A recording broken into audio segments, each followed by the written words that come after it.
It has become a tradition to honor some of the great individuals who have done many things to make our association and our industry successful. Since 2004, ISRI has presented the Lifetime Achievement Award to many of these people. There are so many who deserve this honor, and choosing among them is both a difficult and enjoyable task of the ISRI chair. Today, we will honor 3 individuals who have made a difference for ISRI and for recycling. Let's present our first award. The Institute of Scrap Recycling Industries is proud to present the ISRI Lifetime Achievement Award to Stanley Kramer. I learned a lot from my father, Stanley Kramer once said. He taught me that the most important responsibilities in life are to love and protect your family. And the most important responsibility in business is to always be honest with your customers. You simply do what you say you're going to do. You live by your word. Family, business, and values like hard work and prudent growth have served Stanley Kramer well in growing the business started by his father. The original business has grown from the backyard into the Kramer Metals of today, which now operates 2 processing facilities in the Los Angeles area, occupying over 220,000 square feet, handling ferrous, non-ferrous, and electronic scrap materials. Stanley was born November 4th, 1937 in Los Angeles, one of 10 children. His father, Morton Kramer, came to America from Latvia and started the scrap business by dismantling soda fountains in the 30s. When Morton took ill in the early 1950s, Stanley left school to join his brother Howard in operating the scrap business. In the late 50s, following Stanley's return from military service, Stanley and Howard slowly transformed the business into a full-service scrapyard. The business grew and the metals diversified, enabling the brothers in 1967 to invest in their first yard, a 5,000-acre property with a 1,500 square foot warehouse.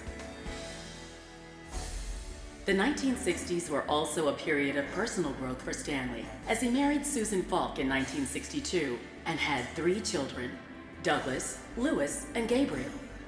Though Stanley still actively participates, Doug, the 3rd Kramer generation at the helm, manages the business operations, allowing Stanley time to enjoy his 4 grandchildren and teach them about the scrap industry. Throughout his career, Stanley Kramer has been very active in ISRI and ISIS, serving in all leadership positions in the Southwest Chapter, Vice Chair of the ISRI Convention Committee, Chair of the ISRI Chapter President's Council, along with numerous committee positions. In addition to his family and business pursuits, Stanley has also served in several vice president posts for Beth Shalom of Whittier Synagogue, respected by family, friends, community, and industry colleagues. ISRI thanks you and is proud to honor Stanley Kramer with the ISRI Lifetime Achievement Award. Ladies and gentlemen, will you please welcome Stanley Kramer.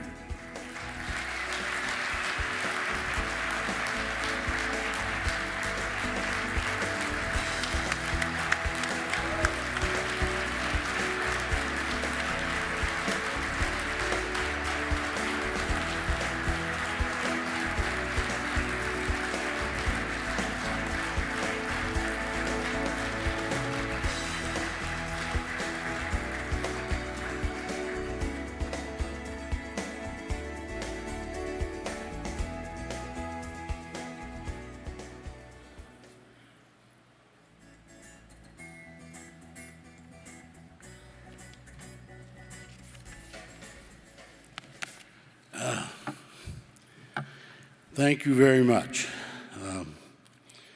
I can't describe to you what an honor it is for me to be included with the men who are receiving this award today and with those individuals who have previously received this reward. Many years ago, the president of the Southwestern Chapter asked me to serve as our chapter secretary. Years earlier, I had joined ISIS, one of our predecessor associations, for strictly selfish reasons. I recognized that membership was a way to be introduced to a variety of customers and consumers for my scrap. There were savings to be realized through insurance programs and a co-op for purchasing supplies and equipment. There were educational programs and metal identification seminars. There were meetings where ideas were discussed and solutions to problems were proposed, all championed by industry leaders who could and would lead the fight in so many areas that a small company or even a single large company could not take on alone and win. And there was so much more. It didn't take me long to realize the value I was receiving by being a member, but I also realized that I could not just keep receiving benefits without giving back. My upbringing taught me not to be a taker. Rather, I was taught that you had to give back. The old adage, it is better to give than receive, was popular in my parents' home. I accepted the offer from our president, and so began my lifelong commitment to our trade association. In all of the years since then, as a leader in ISIS and then in ISRI, I have always based my decisions and my actions in all matters concerning the industry by first examining what is the best for all of the Institute members. During my first chapter presidency, there was an occasion at one of our national conventions where I argued and voted against an issue which ultimately was voted down. Later on, one of the board members came up to me and asked, "Why did you vote against it? Don't you realize that that was good for your business?" I told him that I was elected president to represent my chapter's membership and to do what was in the best interest of all the members, not what was good for me. What's right isn't always popular, and what's popular isn't always right. Choose to do what's right. This is how I was raised. It is how I raised my children. And to me, this is the essence of leadership. Over the years, I have been friends with so many great people who have served this association, too many of whom are no longer with us. It is because of those great men and women who guided, counseled, and encouraged me, both those men in the industry and those of the staff who served our industry, that I stand here today. I cannot remember ever attending a convention or a regional meeting without my wife and children. Long before he attended any industry functions, my oldest son, Douglas, had decided exactly what his future profession would be. Tomorrow, we'll all see where that decision has led him. I would be greatly remiss if I did not give my most heartfelt thanks to my wife of 52 years.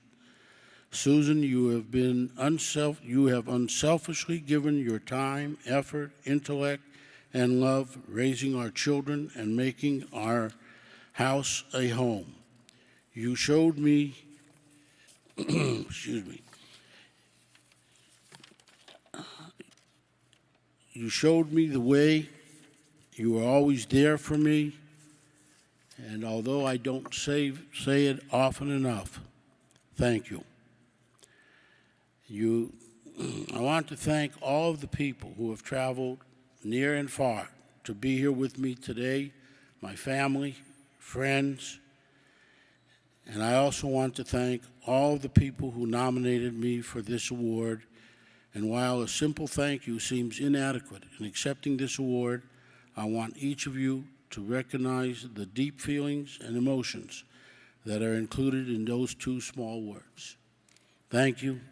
Thank you.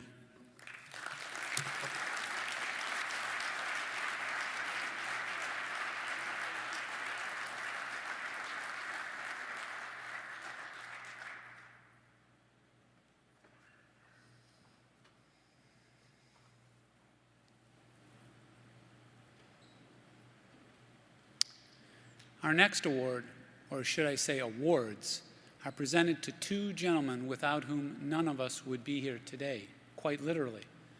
Their history of dedication and service to ISRI and the industry are woven together. And because of that, we honor them together.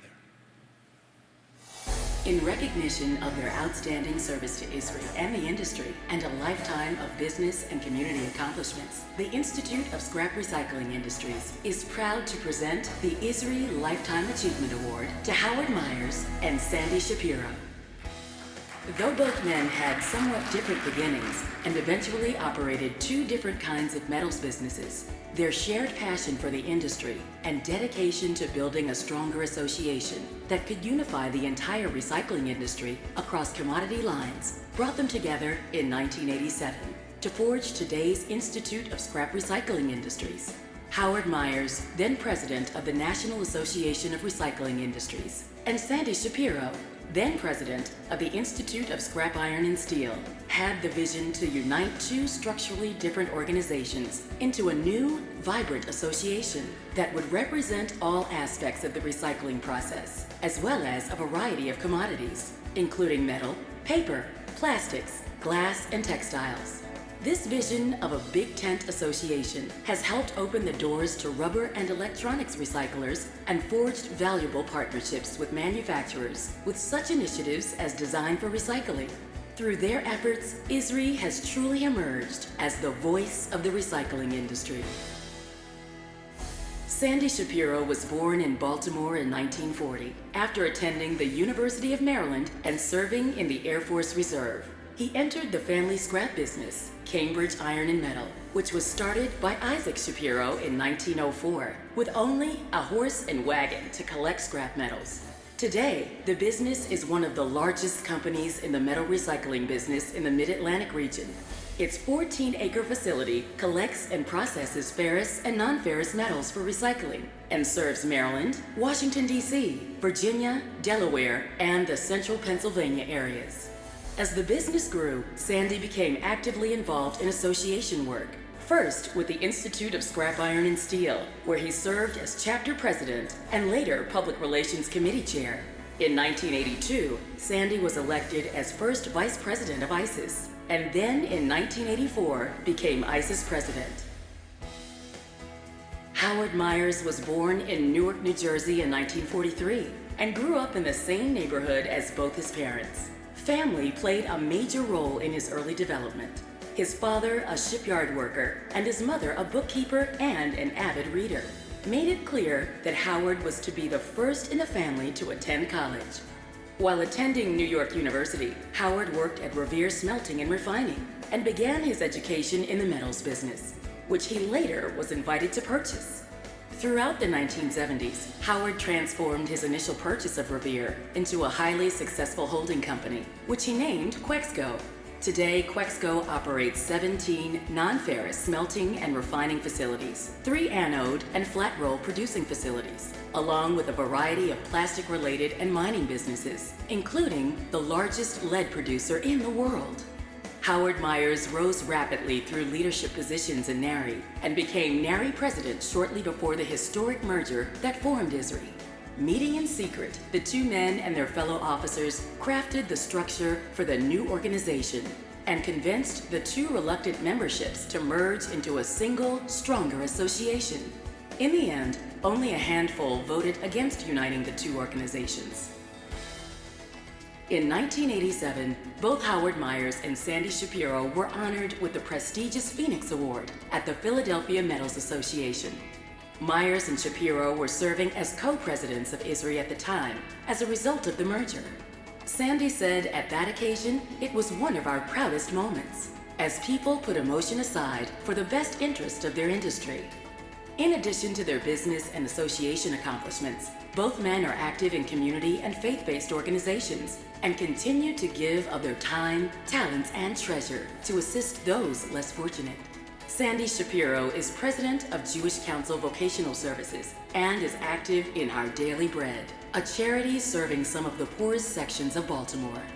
Howard Myers has generously supported many charitable causes, most notably the Rory Myers Children's Adventure Garden, a 7-acre outdoor laboratory dedicated to honor his wife Rory and her years of service to the Dallas Arboretum, as well as the Paths to Peace program at New York University, to fund students of different faiths and backgrounds from Israel, the West Bank, and Gaza to study and live together at NYU.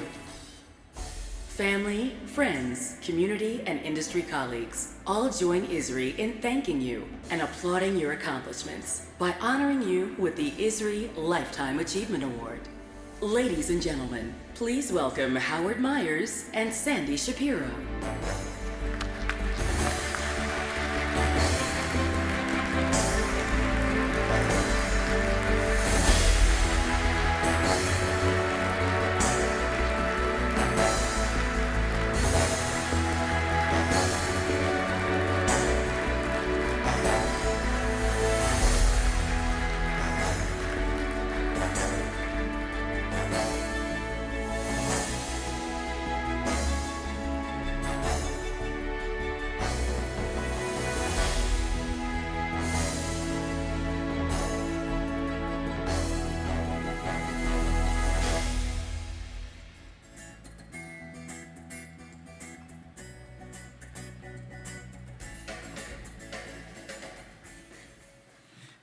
Good morning.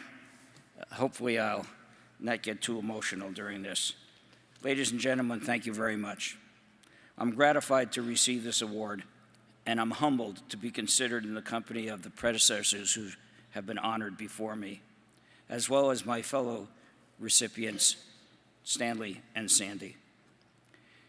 It's incredible that 27 years have passed since ISRI was created. It's a testament, this convention, the work that ISRI does, is a testament to the success of the marriage. And speaking for me, and I'm sure speaking for Sandy and the other officers who were very involved in the forming of our organization, we're all very, very proud. I'm certainly proud to be part of it. From a personal point of view, I have fond memories of the initial discussions, both between Sandy and I first, and then the officers who worked with us, the hours that we spent in forming the structure for our organization, which has not, I'm told, changed very much since we put it together. Those were great days. I also have fond memories of the time that Sandy and I spent as co-chair people, traveling throughout the country, and some in Canada, to chapter meetings, commodity meetings, divisional meetings.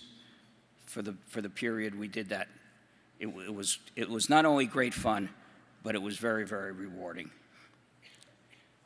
Our industry and all segments have significantly changed since the merger. Consolidations have played a major role in these changes, as well as environmental, health, and safety challenges. ISRI has done a tremendous job representing our industry, and we're proud. I'm proud of it. Robin, with her team, we owe a debt of gratitude as members of the organization to Robin and her team in the manner in which they've led this organization. How about a round of applause for Robin and her team?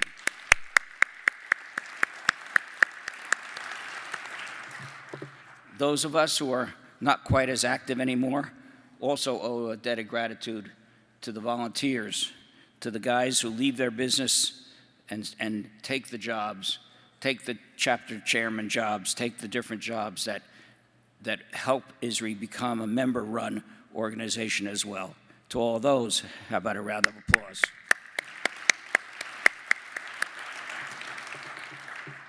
Internationally, globalization has significantly influenced our industry as well, and it will continue to do so in the future. Just walk through the exhibition hall. Look at our membership roster. We have become truly a global organization, a global industry, and that's going to continue to be the case. Technology is another major influence in our industry.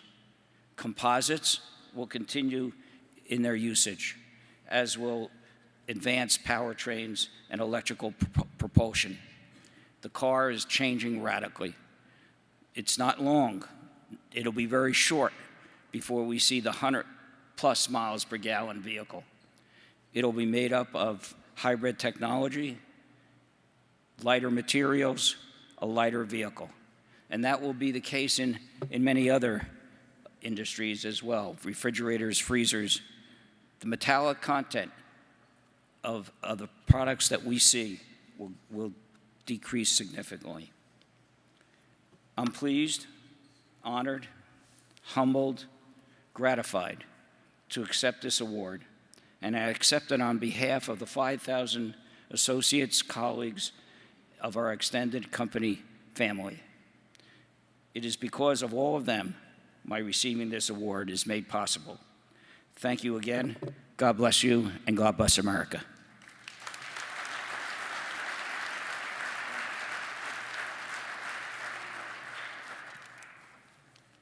Good morning.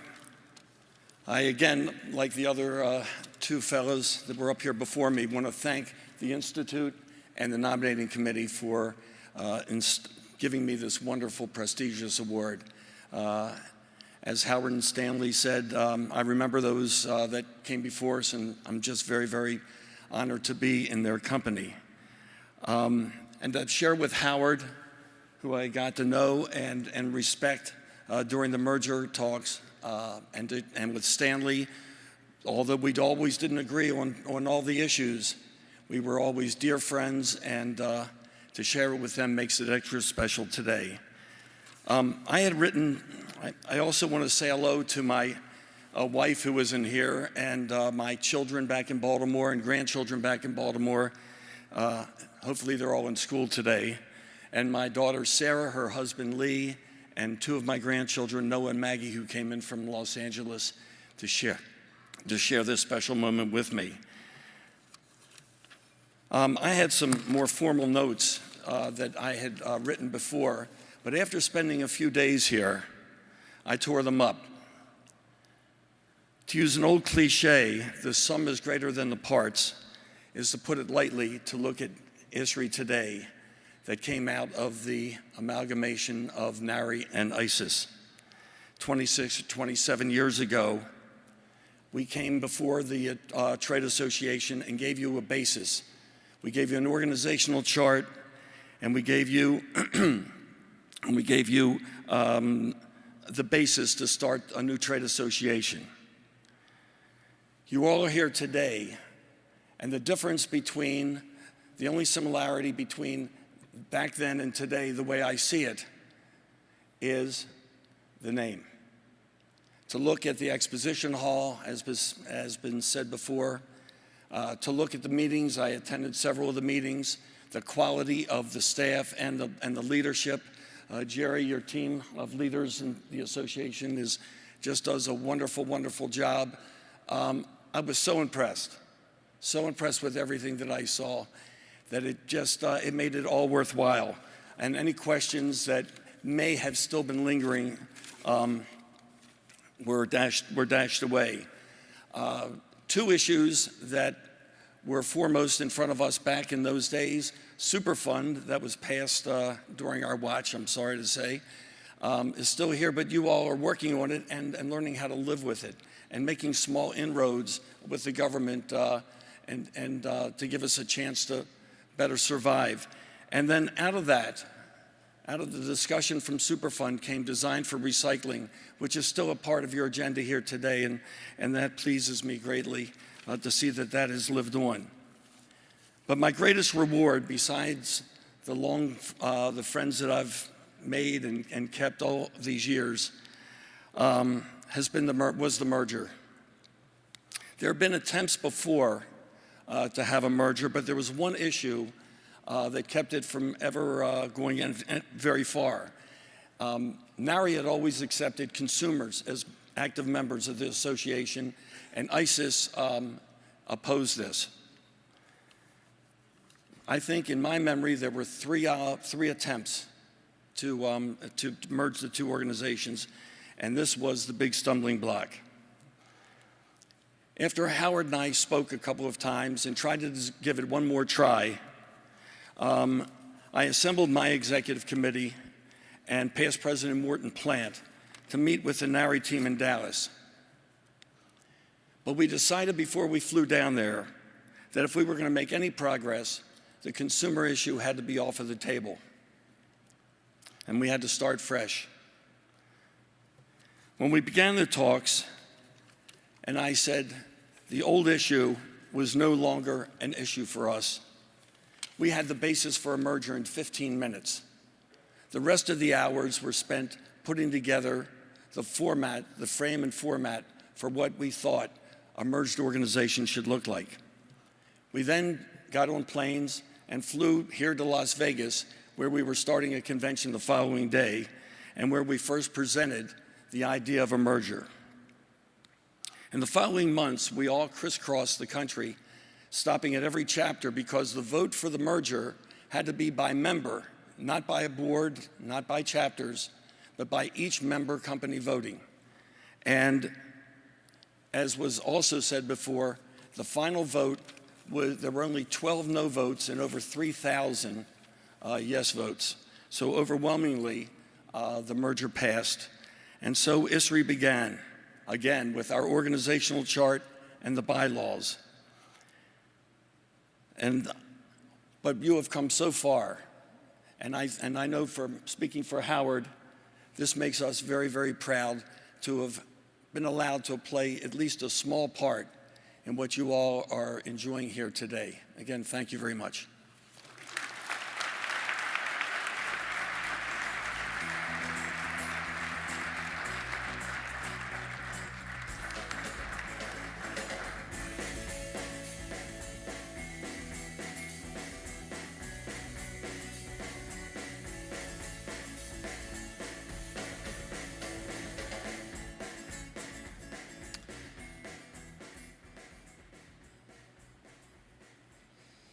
I hope you'll take the time to congratulate these men that we've honored. If you're lucky enough to know them, learn from them. They are truly part of the foundation on which ISRI is built. Thanks for your time today. Our Economy Spotlight will get started in just a few minutes. Thanks very much.